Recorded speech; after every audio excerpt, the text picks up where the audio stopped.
अध्यक्ष जी, मैं आपका आभारी हूं कि आपने वित्त विधेयक पर मुझे 2 शब्द कहने का अवसर प्रदान किया है। मैं आभारी हूं अपनी पार्टी के नेता और देश के यशस्वी प्रधानमंत्री माननीय नरेंद्र मोदी जी का, अपने संसदीय कार्य मंत्री श्री अनंत कुमार जी का कि जिन्होंने मुझे आज इस महत्वपूर्ण विषय पर बोलने का अवसर यहां पर पार्टी की ओर से दिया है।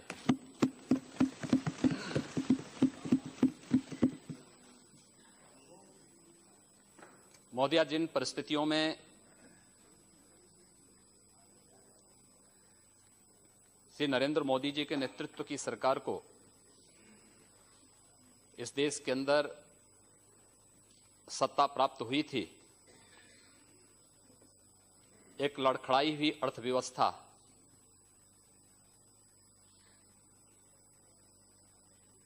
विकास दर में निरंतर हो रही गिरावट, देश में अविश्वास का माहौल और जिस दृढ़ता के साथ पिछले 3 वर्षों के अंदर देश की विकास दर को आगे बढ़ा करके इस देश में एक कल्याणकारी सरकार की स्थापना करके सुशासन स्थापित करने में केंद्र की मोदी सरकार सफल हुई है, और केवल भारत ही नहीं बल्कि पूरी दुनिया में देश दुनिया के लोकतंत्र के लिए और लोकतांत्रिक व्यवस्था के अंतर्गत शासित होने वाले उन सभी देशों के लिए एक आदर्श बना है। और यही कारण है कि दुनिया में अब कहीं भी जहां चुनाव हो रहे हैं तो वहां पर एक आइकॉन के रूप में देश के प्रधानमंत्री श्री नरेंद्र मोदी जी को लोग सामने रखते हैं। विकास का ढांचा कैसे होना चाहिए, लोग भारत से देखना और समझना चाहते हैं। एक अत्यंत विपरीत परिस्थितियां थीं 2014 में इस सरकार के सामने, जब राजकीय घाटा जो सकल घरेलू उत्पाद का था वह 8.9% और राजस्व घाटा जो सकल घरेलू उत्पाद का 2.8% पर पहुंच चुका था। मुद्रास्फीति की दर 11.2% और सकल घरेलू उत्पाद का जो चालू खाता था वो 4.6% तक पहुंच चुका था। उन स्थितियों में सत्ता संभाली थी देश के यशस्वी प्रधानमंत्री के रूप में श्री नरेंद्र मोदी जी ने, और पिछले 3 वर्ष के दौरान इस सरकार ने देश के विकास दर को 8 से 8.5% तक ले जाने में सफलता प्राप्त की है। यह दुनिया के लिए कौतूहल और आश्चर्य का विषय है। विमुद्रीकरण की घटना पर दुनिया ये देखना चाहती थी कि आखिर इसके परिणाम क्या होंगे। उसके बावजूद देश की विकास दर 7.9% से ऊपर जा रही है। यह भारत जैसे उभरती हुई अर्थव्यवस्था दुनिया में आश्चर्य और कौतूहल का विषय है। और इस दृष्टि से मैं अभिनंदन करता हूं माननीय वित्त मंत्री जी का कि जिन्होंने सफलतापूर्वक देश की अर्थव्यवस्था में एक नई जान फूंकी है। और यही नहीं, इस दौरान जितने भी कल्याणकारी योजनाएं घोषित हुई, मैं खास तौर पर कहना चाहता हूं उन मुद्दों पर जो लोग इससे पहले कहते थे। 2014 के पूर्व तमाम प्रकार की भ्रांतियां पैदा की जाती थी, तमाम प्रकार के भ्रम पैदा किए जाते थे, लेकिन चुनाव के दौरान भी और उसके बाद भी माननीय प्रधानमंत्री जी ने पूरी दृढ़ता के साथ जिन बातों को कहा कि हमारी सरकार इस देश के किसानों के लिए, इस देश के गरीबों के लिए समर्पित होगी, उसमें कोई जाति, कोई मत, कोई पंथ या कोई मजहब नहीं, बल्कि इस देश के उस आम नागरिक के लिए समर्पित होकर के कार्य करेगी जो वास्तव में इस देश में विकास का सही मायने में हकदार है। और उस तक पहुंचाने के लिए जिस प्रकार का कार्य किया, महोदय मुझे याद है 1996-98 के दौरान कुछ प्राकृतिक आपदाओं से पीड़ित किसानों के बीच में मुझे जाने का अवसर प्राप्त हुआ था। उस दौरान मैं देखता था कि सरकार चेक देती थी उन किसानों को 1000 रुपए की, तो 1000 रुपए का जो चेक उन किसानों को मिलता था, उन किसानों के पास अपने खाते नहीं होते थे। बैंक में जाते थे तो बैंक उनको कहता था कि खाता आपके पास नहीं है, आप पहले 500 रुपया जमा करिए तब तुम्हारा ये चेक जमा हो पाएगा बैंक में। किसी सरकार ने नहीं सोचा, लेकिन जनधन योजना के माध्यम से इस देश के अंदर 25 करोड़ गरीबों के परिवारों के खाते खोलना, यह देश के गरीबों के प्रति इस सरकार की सोच को प्रदर्शित करता है, जो आम नागरिक के लिए, उसमें हर जाति के लोग थे, हर मत हर लिंग से जुड़े हुए लोग थे, कोई भेदभाव किसी के साथ नहीं हुआ। इस सरकार ने उसके बाद जो योजनाएं घोषित की, चाहे वो डिजिटल इंडिया का हो, स्टार्टअप इंडिया का रहा हो, स्टैंड अप इंडिया का हो, इस देश के युवाओं के स्वावलंबन के लिए प्रधानमंत्री मुद्रा बैंक योजना की शुरुआत कितनी अच्छी योजना थी। इस देश की महिलाओं के लिए समर्पित प्रधानमंत्री उज्ज्वला योजना, गांव में हम लोगों को जाने का अवसर प्राप्त होता है और आज एक गांव की गृहिणी इस बात को कहती है कि अब मुझे इस बात की चिंता नहीं कि लकड़ी नहीं मिलेगी या बरसात के कारण अगर ईंधन उसे प्राप्त नहीं होगा तो उसके घर में रसोई नहीं जलेगी, क्योंकि प्रधानमंत्री जी ने उसके घर तक उज्ज्वला योजना के अंतर्गत रसोई गैस पहुंचा दिया है। कल्याणकारी योजनाओं को किस हद तक पहुंचाने का कार्य और किस तत्परता के साथ हुआ है। इस 2.5-3 वर्ष के दौरान जितनी कल्याणकारी योजनाएं इस देश के अंदर, विकास की योजनाएं जिस तत्परता के साथ प्रारंभ की गई, वह देश और दुनिया में एक आदर्श मॉडल के रूप में भारत सबके सामने प्रस्तुत हुआ है। और इसलिए मैं आप, जब वित्त विधेयक पर चर्चा हो रही है, इस देश का पूर्वी भारत विकास के पैमाने पर हमेशा पिछड़ता जाता था, उपेक्षित था, कोई उनके बारे में नहीं सोचता था।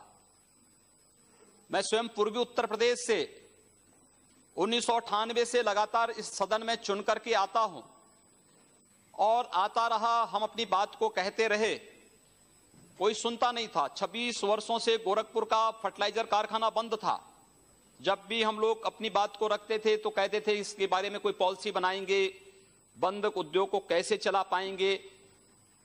लेकिन मैं धन्यवाद दूंगा और आभारी हूं माननीय प्रधानमंत्री जी का, 26 वर्षों से बंद उस गोरखपुर के फर्टिलाइजर कारखाने को न केवल माननीय प्रधानमंत्री जी ने पिछले वर्ष जाकर के शिलान्यास किया है, वहां पर कार्य भी प्रारंभ हो गया है और 2019 से पहले गोरखपुर में, बरौनी में, सिंदरी में नए फर्टिलाइजर कारखाना स्थापित होकर के खाद उत्पादन का कार्य, उर्वरक उत्पादन का कार्य प्रारंभ भी हो जाएगा।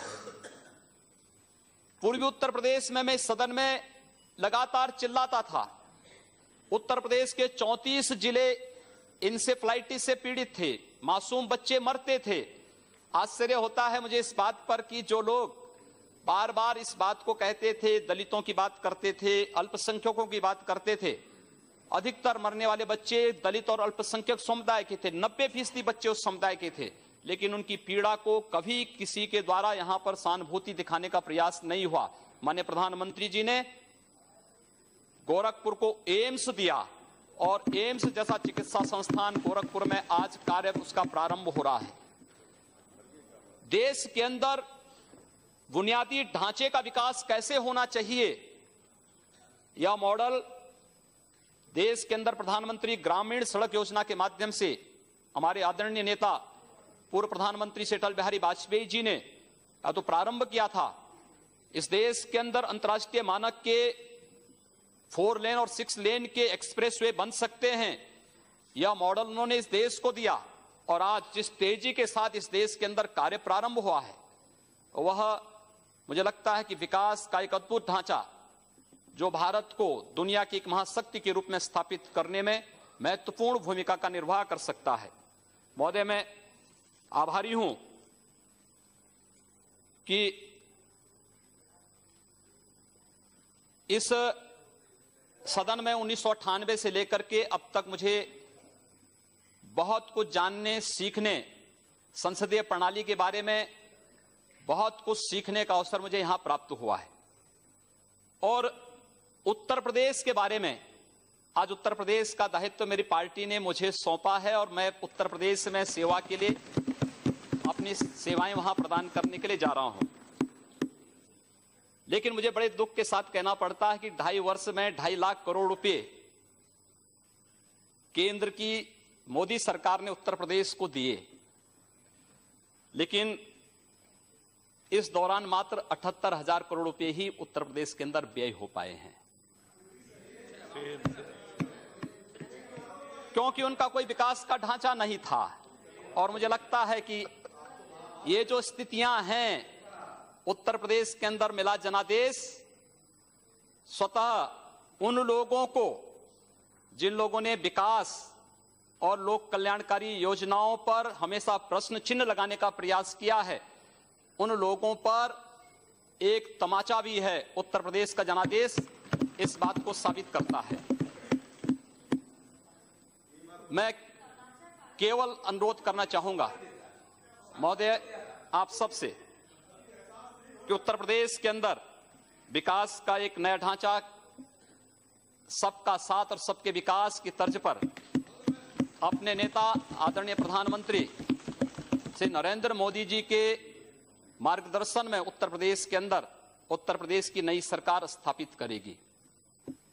हम हर जाति, हर वर्ग और उत्तर प्रदेश के प्रत्येक नागरिक के विकास के लिए और उत्तर प्रदेश के प्रत्येक क्षेत्र के विकास के लिए हम लोग संकल्पित होकर के कार्य करेंगे।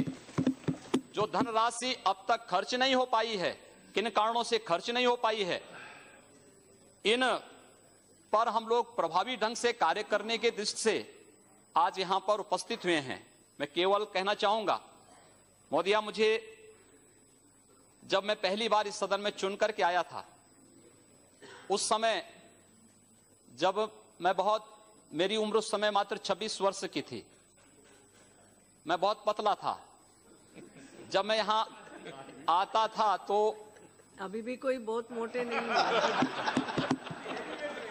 अभी ठीक वैसा वजन बढ़ा। मोदी, उस समय गोरखपुर की स्थिति ऐसी थी कि जब मुझे यहां पर उस समय के उर्वरक और रसायन मंत्री श्री सुरजीत सिंह बरनाला जी ने जब मुझे देखा तो मैं गोरखपुर खाद कारखाने के बारे में उनसे चर्चा करने के लिए गया, तो मुझे आधा घंटा घूरते रहे, देखते रहे। उन्होंने कहा आप गोरखपुर से चुन के आए हैं? मैंने कहा जी हाँ। कहा गोरखपुर से? मैंने कहा हाँ।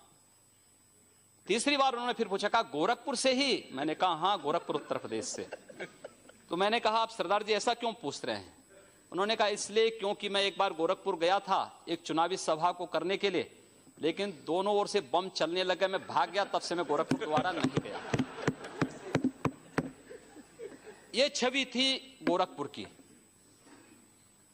मुझे बहुत धक्का लगा इस बात को सुनकर के कि हमारे शहर के बारे में, हमारे जिले के बारे में लोग इस प्रकार की बातें करते हैं। मैं गोरखपुर गया, मैंने गोरखपुर के सभी व्यापारिक संगठनों को, सांस्कृतिक और सामाजिक संगठनों को बिठाया। मैंने कहा भी बाहर हमारे बारे में इस प्रकार का संदेश है, हमें सामूहिक रूप से इस लड़ाई को लड़नी है। सरकार कोई भी हो वह चलती रहे, लेकिन इस समाज की समस्या है, हम इसका समाधान यहां मिल बैठ करके करें। और मोदिया, मैं विश्वास के साथ कह सकता हूं कि पिछले 15 वर्षों में उत्तर प्रदेश के बारे में आज जो बातें, जो गोरखपुर के बारे में 1998 में मुझे सुनने को मिलती थी, आज उत्तर प्रदेश के बारे में पूरे देश के अंदर उस प्रकार की चर्चाएं होती थी। लेकिन मैं कह सकता हूं कि इन 15 वर्षों में हम लोगों ने गोरखपुर में एक भी व्यापारी को गुंडा टैक्स नहीं देने दिया, एक भी व्यापारी का, किसी भी चिकित्सक का अपहरण नहीं करने दिया, कहीं हमने किसी को अराजकता नहीं फैलाने दी। 5 वर्ष में उत्तर प्रदेश के अंदर 403 दंगे हुए, हमारे पूर्वी उत्तर प्रदेश में एक भी दंगा नहीं हुआ है। और हम फिर कह सकते हैं कि अब उत्तर प्रदेश में भी इस प्रकार की स्थिति हम लोग स्थापित करने में सफल होंगे, कोई संदेह इसमें किसी को नहीं होना चाहिए। और मैं इस बात को और भी पुरजोर तरीके से इसलिए कहना चाहूंगा, लोग मेरी उम्र के बारे में कह सकते हैं, मैं आदरणीय राहुल जी से 1 वर्ष छोटा हूं। खड़गे जी, राहुल जी यहां पर सदन में नहीं हैं, मैं उनसे 1 वर्ष छोटा हूं उम्र में, और मुलायम सिंह जी की पार्टी के कोई यहां नहीं है। अखिलेश यादव से 1 वर्ष बड़ा हूं।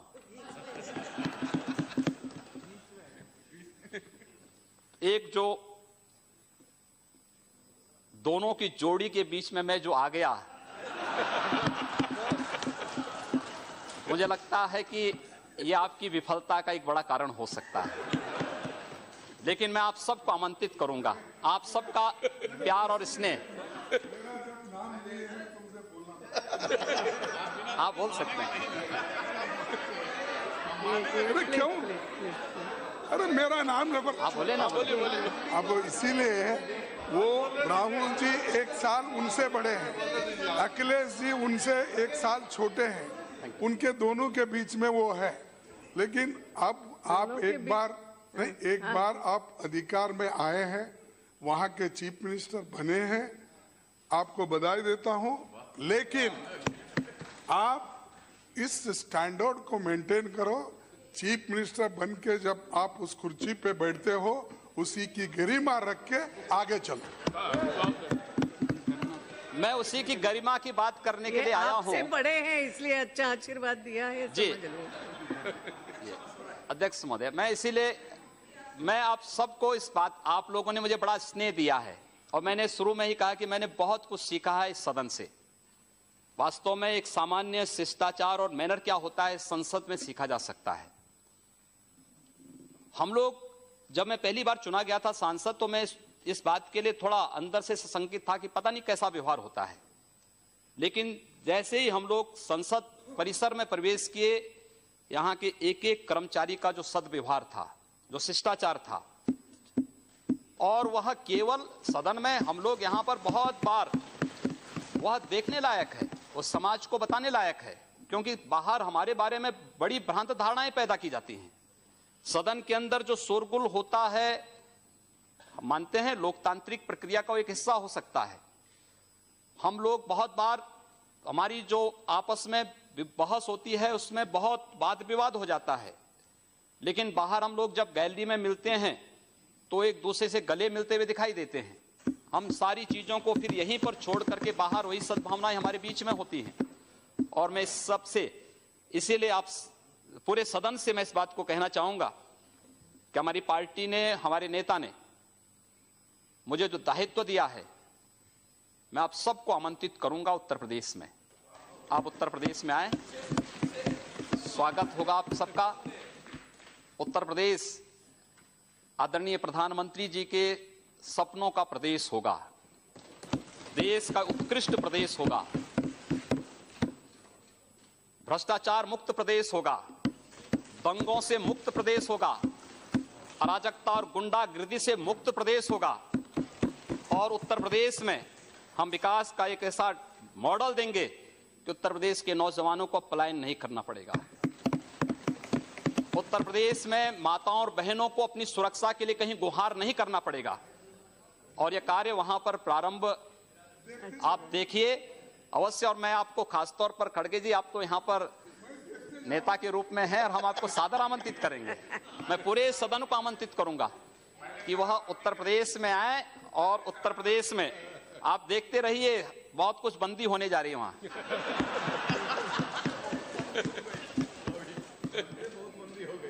बहुत कुछ वहां पर बंद होने जा रहा है।